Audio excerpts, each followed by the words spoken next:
Okay, this woman is saying that boyfriend, husband, whatever, is trying to beat her up, kill her.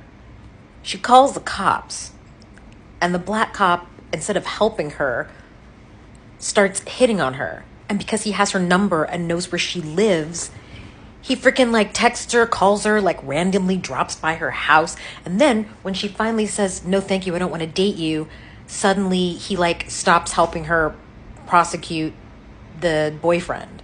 Like loses the report, yada, yada, yada.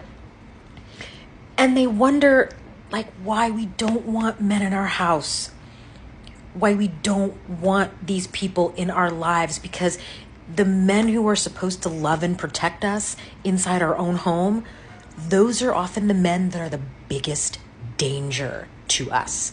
Statistically speaking, if you're going to get murdered, particularly if you're a black woman or a poor woman or some other woman of color, you are more likely to be murdered by the man sleeping in the bed next to you than you are to be murdered by someone outside your house.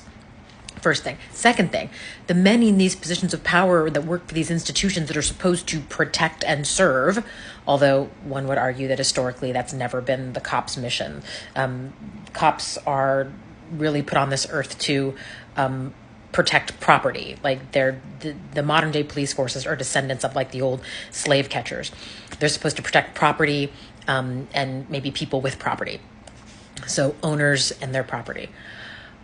And the dudes that are put in these positions that are supposed to help us in these crisis situations, they can't be trusted either because they are predatory and violent.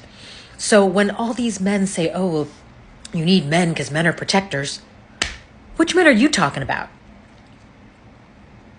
Because a very common experience with women is that the men in our lives don't protect us. Our husbands, boyfriends, our fathers sometimes. I was lucky I had a great father, no abuse in my family, although I did get, although I was emotionally abused and verbally abused by my grandfather. He used to fat shame me constantly, which caused me a lot of psychological trauma. It doesn't seem like it's a big deal, but it was a big deal. And it was a big enough deal where my father, once he found out about it, that it was affecting me that much, kicked my grandfather out of the house. Because my father protected me, not just physically, but he protected my emotional well-being. Majority of men out there are not doing that. So like, F these guys. I don't know why people are wondering why we're shying away from these dudes.